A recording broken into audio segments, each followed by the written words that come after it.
Hello বন্ধুরা, আমার নাম গজেন্দ্র বিশ্বাস।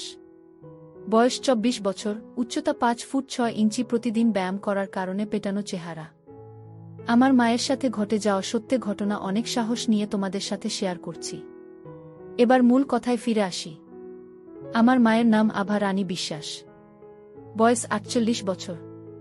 মা খুব একটা লম্বা না, ৫ ফুট থেকে কিছু কম। মায়ের ওজন খুব বেশি না, ৫০ কেজি হবে। তবে হালকা চর্বি আছে, সাথে সিজারের কাটা দাগ, যেটা আমার বোনের জন্মের সময় হয়েছিল। আমার বোন মাত্র ২ বছর বেঁচে ছিল। বোন মারা যাওয়ার পর মা বাবা দুজনেই খুব ভেঙে পড়ে। আমি ৫ বছরের ছোট ছেলে ছিলাম, তাই বোন হারানোর কষ্টটা খুব একটা বুঝতে পারিনি। মা বোন জন্ম হওয়ার পর অপারেশন করিয়ে নেয় যাতে আর বাচ্চা না হয়। বোন চলে যাবার পর বাবা খুব দুঃখী হয়ে পড়ে আর খাবারের প্রচুর অনিয়ম করে। এতে বাবার কিডনি খারাপ হয়ে যায়। তার কিডনির অসুখে বাবা মারা যায় আজ থেকে ১৪ বছর আগে। আমি আর বিধবা মাকে সেই থেকে বাড়ির বাকি লোকেদের কাছে অনেক অপমান সহ্য করতে হয়। বাবার পোস্ট অফিসে চাকরি ছিল, ওখান থেকে যে টাকা পায় তাতে আমাদের চলে।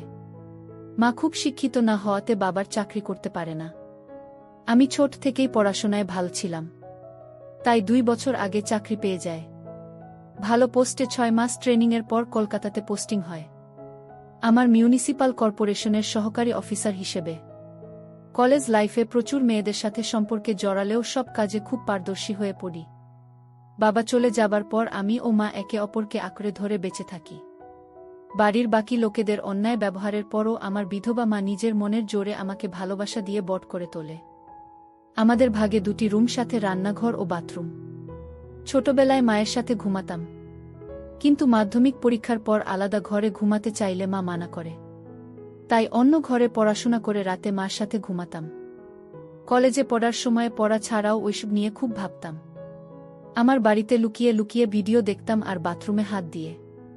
মা আমাকে আদর করত সবসময়, আর আমিও মাকে খুব ভালোবাসতাম ও শ্রদ্ধা করতাম। তবে মাকে কখনো অন্য নজরে দেখিনি। মা বাবা চলে যাবার পরও অন্য কোনো সম্পর্কে জড়াননি। আমাদের মাঝে কোনো তৃতীয় ব্যক্তিকে আনেনি। শুধু আমাকে ভালোবেসে নিজের সব চাহিদা বিসর্জন দিয়ে বেঁচে আছে। তাই মায়ের প্রতি আমি খুবই শ্রদ্ধাশীল। ২২ বছর বয়সে আমি গ্র্যাজুয়েশন পাশ করে আমি কোচিংয়ে ভর্তি হয়েও সরকারি চাকরির পরীক্ষার জন্য প্রস্তুতি নিতে শুরু করি। ধীরে ধীরে বান্ধবীদের সাথেও সব কাজ করতাম। সেটা আস্তে আস্তে বন্ধ হয়ে যায়, তাই হাত দিয়ে কাজ সারতে থাকি। ইতিমধ্যে মা সুগার ধরা পড়ে, তাই মার যত্ন, পড়াশোনা নিয়ে খুব ব্যস্ত হয়ে পড়ি। কারণ একটা ভালো চাকরি পেয়ে মুখে হাসি ফোটানো আমার একমাত্র লক্ষ্য হয়ে দাঁড়ায়। আমার চেষ্টা সফলও হয়। আমি চাকরি পেয়ে যাই, এতে মার চোখে আনন্দের জল চলে আসে। আমি চাকরি ট্রেনিংয়ের জন্য বাইরে যাই। ট্রেনিং শেষ হলে কলকাতাতে পোস্টিং পাই, তাই কলকাতা যাবার সিদ্ধান্ত নিই। কারণ আমি ভেবেছিলাম আগের চাকরিতে থিত হয়ে তারপর মাকে নিজের কাছে নিয়ে যাব। মা রাজি না হলেও আমি জোর করে একা কলকাতায় চলে আসি, আর এক বেডরুম, বাথরুম আর কিচেনের একটা ফ্ল্যাট ভাড়া নিয়ে।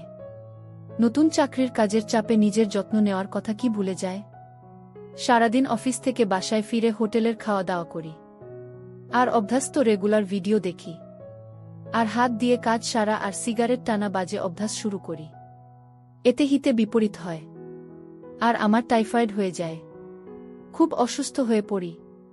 তখন মা খুব ভয় পেয়ে যায় আর মামাকে সাথে করে নিয়ে কলকাতাতে চলে আসে আমার সাথে একবারে থাকার জন্য। টাইফয়েডের ইনফেকশন কমে আসলে মামা চলে যায়। মামা চলে যাবার পরে মা সারাদিন আমার যত্ন করে, আমাকে খাইয়ে দেয়। আমার সব কাজ করে স্নান করিয়ে দিতে চাইলে আমি রাজি না হওয়াতে মা আমাকে বাথরুমে ধরে ধরে নিয়ে যায় আর দরজার বাইরে দাঁড়িয়ে থাকে। এভাবে আস্তে আস্তে সুস্থ হতে থাকি। ডাক্তার আরও কিছুদিন বেড রেস্ট নিতে বলে। এদিকে মা থাকাতে অনেক দিন ভিডিও দেখতে পারছি না, তাই ছটফট করছি, চালায়। এভাবে হঠাৎ করে একদিন ফোনে নেট ঘাঁটতে ঘাঁটতে একটা গল্পের সাইট খুলে গল্পের মেয়েটির জায়গায় পরিমনি মনে করি, আর ছেলেটির জায়গায় নিজেকে। এভাবে নিজেকে শান্ত করি। এভাবে আর ২ মাস কেটে যায়। এরপর একদিন রাতে মা খুব চাপের ছিল। তোমার দূরে বাথরুমের ভিতরে ঢুকে লাইট জ্বালিয়ে কোনোমতে পেচ্ছাপ করতে বসে। মা হয়তো ভেবেছিলে আমি ঘুমোচ্ছি, তাই দরজা বন্ধ করে। কিন্তু আমি গল্প পড়ছিলাম, তাই মাকে দেখে ফোন নামিয়ে পাশে রেখে দিই। ঘুমানোর অভিনয় করি, হঠাৎ মাকে এভাবে দাঁড়াতে দেখে দরজার দিকে তাকায়। আর আমার মাথা নষ্ট হওয়ার জোগাড়। কোনোদিন আমাকে এভাবে দেখিনি। পরক্ষণেই নিজেকে সংযত করি ও ভৎসনা করি। মাকে আমি কিছু বুঝতে দিই না। কিন্তু রাতে মা যখন আমাকে ধরে ঘুমায় তখন কেন জানি না আমার কেমন জানি হয়। নিজের মধ্যে এই পরিবর্তন আমাকে অবাক করে দেয়। এর মধ্যে একদিন রাতে গল্প করছিলাম। হঠাৎ একটা মা ছেলের গল্প পাই। তারপরে মাথা আমার কাজ করা বন্ধ করে দেয়। একটু আলাদা রকম ফিলিং হয়।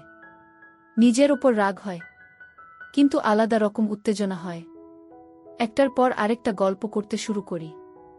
ধীরে ধীরে আসক্ত হয়ে পড়ি। এমন পাগল হয়ে যায় যে গল্পের মায়ের জায়গায় আমার বিধবা মা ও নিজেকে কল্পনা করি। বাবা, তুই এখন ঘুম আসেনি? কত রাত হলো? এমন করলে তো আবার শরীর খারাপ করবে। তাড়াতাড়ি ঘুমা আর ফোন ঘাঁটা বন্ধ কর। আমি একটু ঘাবড়ে যাই, কারণ মা আমার বুকে হাত রেখেছি। ভাগ্য ভালো একটু নিচে রাখেনি, তাহলে খুব বাজে ঘটনা ঘটে যেত। বাবা মারা গেছে প্রায় 18 বছর। মারও জানা আছে নিশ্চয়ই বাড়িতে আমার বিদ্যা অভুক্ত না থাকে। বাইরে কেন যাব? আমাদের মধ্যেও কিছু হলে সেটা একেবারে সুরক্ষিত হবে। কেউ জানবে না, আর বাচ্চা হওয়ার ভয় নেই। কিন্তু বড় প্রশ্ন হল, আমি মাকে রাজি কি করে করব? ট্যাবলেট বা ঘুমের বড়ি দিয়ে কাজ করা আমার পছন্দ না। যা হবে অর্গানিকভাবে মায়ের ইচ্ছাতেই। কিন্তু সেটা কিভাবে হবে বুঝে পাই না। প্রচুর রিসার্চ করি, কিন্তু কোনো লাভ হয় না।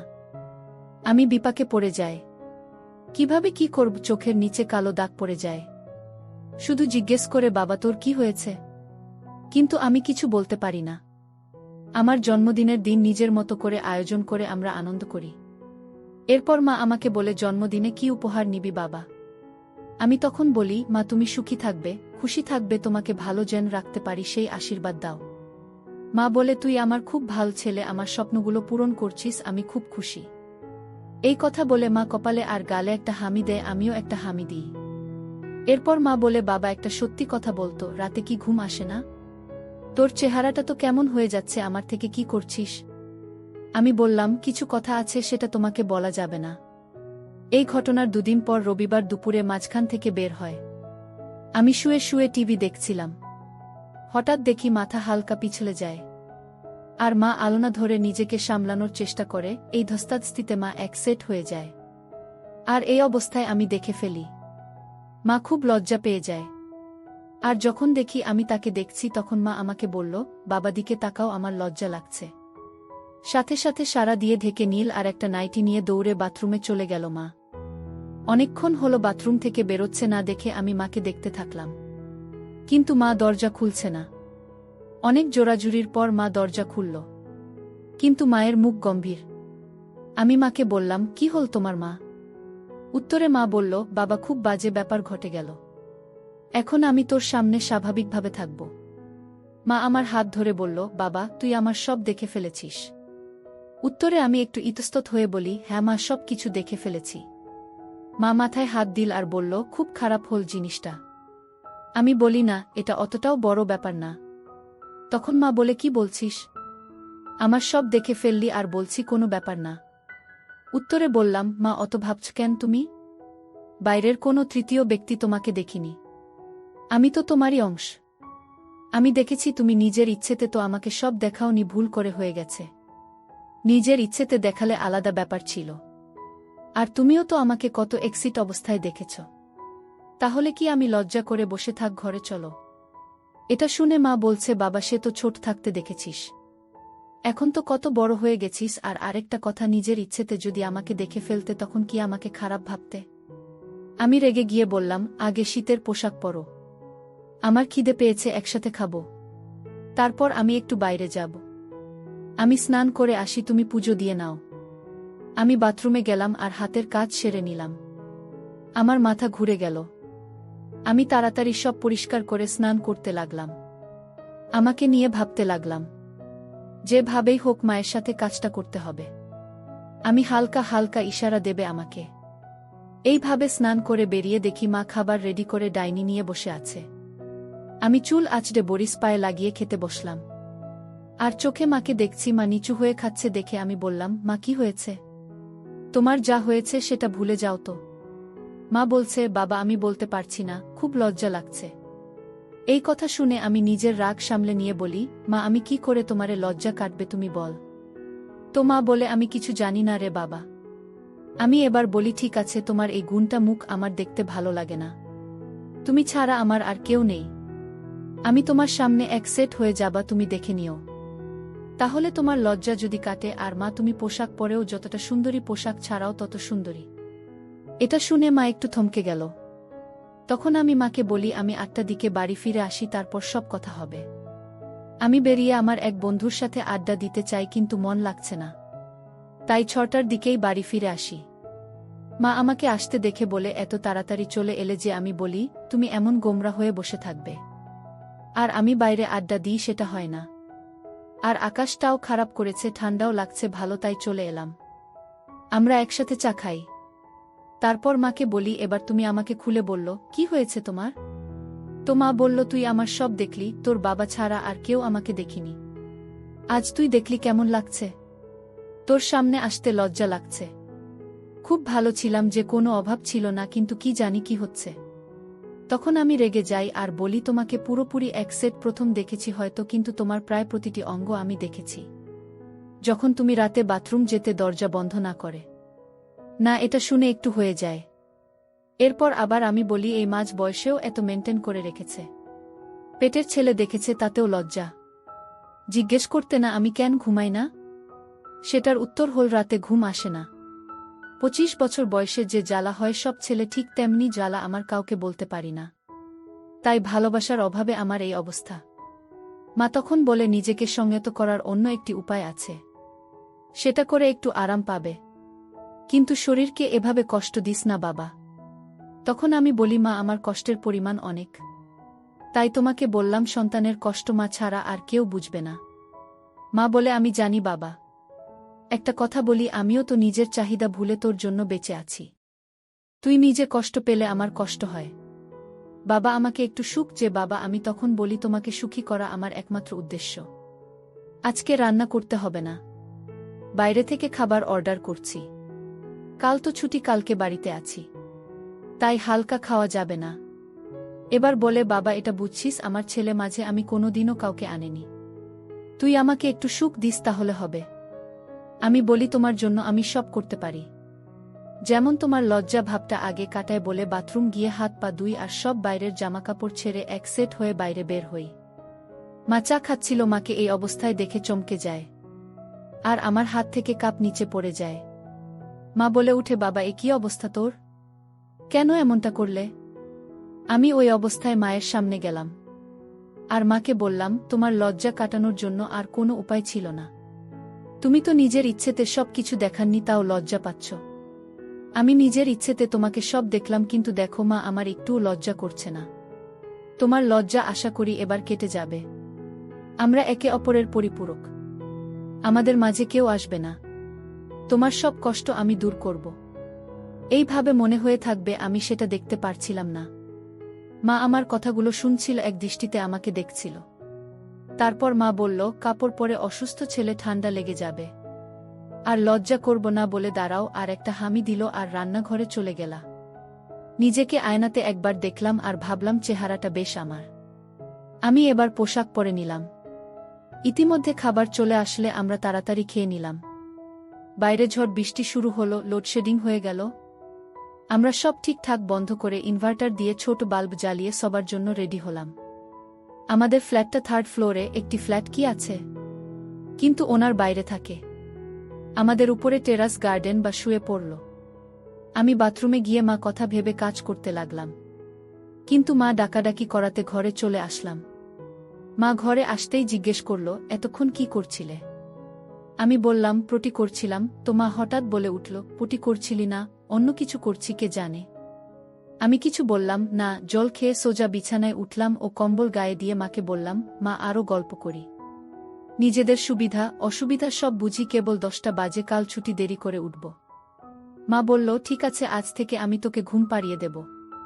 আমি বলি, মা একটা কথা জিজ্ঞেস করব, লজ্জা পাবেন না বা রাগ করবে না? তো মা বলল, আমার লজ্জা তুই কাটিয়ে দিয়েছিস না। স্কাইওয়ে পড়তে আমার সামনে লাস্ট এক্সিট হয়েছিস। আজ আবার হোলি, আর তুই যদি নিজে মনের সব কথা আমাকে না বলিস তাহলে আমি রেগে যাব, আর তার থেকেও বেশি কষ্ট পাব। আর ভাবব আমার ভালোবাসা থেকেই কমতি থেকে গেল যে তোর আমি প্রিয় বন্ধু হতে পারলাম না। আমি এটা শুনে বলি, তোমাকে কোনো কষ্ট আর পেতে হবে না। তোমার সব চাহিদা আমি পূরণ করব। তুমি চাইলে আমাকে স্নানও করিয়ে দিতে পারো। তোমার যেভাবে খুশি, আমি মানা করব না। এবার বলো তো মা, নিজেকে কি করে তুমি সম্মত রাখতে আর কি করতে যেটা আমি করতে পারছি না, প্লিজ বলো। এই কথা শুনে মা বলছে, বাবা আমি খুব খুশি হলাম যে তুই নিজের মনের কথাগুলো খুলে বলছিস। তখন আমি বললাম, মা আমি সবসময় তোমাকে সব বলতে চাই, তবে তুমি যদি অস্বস্তি বোধ করো তাই বলতাম না। আর তুমি যা লজ্জা পাও তাই বলতাম না। তুমি ফ্রি হয়েছ তো আমি আমার সব তোমাকে উজাট করে দেব, যেমনটা তুমি চাও। আমার বিধবা মা, আমার প্রিয় বন্ধু আছে, আর কাউকে লাগবে না। তারপর বলতে শুরু করল, বাবা তুই এটা ভাবিস না আমাকে শারীরিক কষ্ট পেতে হয়নি। উত্তর কষ্টের পরিমাণটা হয়তো অনেক, কিন্তু আমার কষ্ট কিছু কম ছিল না। অন্য কারো সাথে সম্পর্কে আমি জড়াইনি। তোর মুখ দেখে নিজেকে সংযত রেখেছি, কখনো কখনো নিজেকে নিজেই ঠান্ডা করতাম। বাস আর কিছু না, জানতাম এটা শরীরের জন্য ঠিক না, কিন্তু আমার আর কিছু করার ছিল না। তোর জন্য সব কিছু বিসর্জন দিয়েছি বাবা। আমাকে এবার একটু সুখের মুখ দেখাস। আমার একটু খারাপ লাগলো। আমি বললাম, মা আগে যা হয়েছে ভুলে যাও, আমি তোমাকে এখন থেকে এতটা ভালোবাসবা, আদর যত্ন করব, তুমি সব কষ্ট ভুলে যাবে। মা তখন বলল, বাবা তোর তো উপায় আছে নিজের চাহিদা মেটানোর, তাহলে নিজেকে নিজে ঠান্ডা করার চেষ্টা করিস না, খুব খারাপ। আমি বলি, মা ডাক্তার ও আমাকে মানা করেছে, কিন্তু মা আমার কোনো বান্ধবী নেই, আমি এখন কোনো সম্পর্কে জড়াবো না। আগে তোমাকে পৃথিবীর সুখ দিই, তারপর দেখা যাবে। তখন মা বলেন, আমার ছেলে বড় হয়ে গেছে, কিন্তু সব সুখ কি আর পারবে? সব সুখ সবার কপালে থাকে না। তখন আমি বলি, কি এমন সুখ যেটা তোমার ছেলে তোমাকে দিতে পারবে না? তখন মা আমার গালে হাত দিয়ে আমাকে বলে, পারবি না রে বাবা, পারবি না, আমাকে ও সুখ দিতে পারবি না। আমি বলি, কেন মা, আমি কেন পারবো না? নিজেকেও তোমাকে সব সুখ দেব, তোমার সব চাহিদা পূরণ করবে, এই প্রমিস করেছি। শুধু তোমাকে মুখ ফুটে বলতে হবে না। তখন বলে, ছেলেকে কি এটা বলা যায় বাবা? পৃথিবীর সবচেয়ে নিষিদ্ধ জিনিস লোকে জানলে তথ্য করবে। আমি মার হাত ধরে বলি, মা একটা কথা আমার মাথার দিব্যি দিয়ে বলো তো, তুমি কি সত্যি চাও না আমাকে উপযুক্ত মনে করো না? আমাদের দুজনের এই জীবনেই একাকী জীবন, আমাদের মাঝে কেউ কোনো দিন আসেনি, আসবেও না। আমার জন্য সব বিসর্জন দিয়েছিলেন, আমার জন্য সব ফিরে পাবে। তুমি নিজেই বললে তোমার ছেলে বড় হয়েছে আর আমরা বেস্ট ফ্রেন্ড, তাহলে কি মা আমি? মা কান্না করে উঠল আর বলল, দূর থেকে উপযুক্ত আর কেউ না রে বাবা, শুধু আমার মাতৃত্ববোধ আমাকে আটকাচ্ছে। আমি তখন বলি, আমি কিছু কথা বলবো, তাহলে তোমার মাতৃত্ববোধ আরও জেগে উঠবে, কিন্তু সেটা আমাকে আপন করার দিকে। মা তুমি কি জানো, আমি শরীর খারাপের সময় ইন্টারনেট থেকে গল্প করতাম আর নিজেকে ঠান্ডা করতাম। গল্প পড়ে হঠাৎ তোমার আমার কথা মনে পড়ে যায়, আর খুব গরম হয়ে যায়। মনের চাহিদা তোমাকে পাবার চাহিদাতে পরিবর্তন হয়, কিন্তু কোনো পথ খোলা না থেকে খুব কষ্ট পাই। ডাক্তার দেখাই, সেটা তো তুমি জানোই না। মা তোমার ছেলে বেড়াজালে জড়িয়ে পড়েছে, আমি খুব কষ্ট পাচ্ছি মা, আমাকে বাঁচাও। তোমাকে লুকিয়ে লুকিয়ে দেখি, তাই সেদিন তুমি খুব লজ্জা পাচ্ছ দেখে আমি নিজেই একসেট হয়ে সব দেখানোর জন্য। আমি তোমাকে সুখ দিতে চাই, তোমাকে সুখী করতে চাই, ছেলের কর্তব্য পালন করতে চাই। তুমি আমার কষ্ট দূর করে মায়ের দায়িত্ব পূরণ করো, আমাকে নাও মা। মা তখন বলে, তোর মনে এত কিছু ছিল বাবা, তোকে আমি নিরাশ করব না বাবা, আমাকে সুখ দে, তবে বন্ধুর মতো না। যা হবে মা, ছেলে হয়ে আমি মা হয়ে তোর কাছে সব চাই, তাই বাবা কাছে আরও। আমি মাকে আই লাভ ইউ বলে নিয়ে মাকে উঠে বসতে বলি, আর লাইট জ্বালিয়ে দিই। মা কিছু বলার আগে মাকে পা ছুঁয়ে প্রণাম করি আর বলি, এটা আমাকে ছোট থেকে আগলে রাখার জন্য। এরপর যা হবে সব নতুন, সব আলোতে হবে। আর যদি কোনো ভুল ত্রুটি করিও ক্ষমা করে দিও বলে কাজ শুরু করে দিই।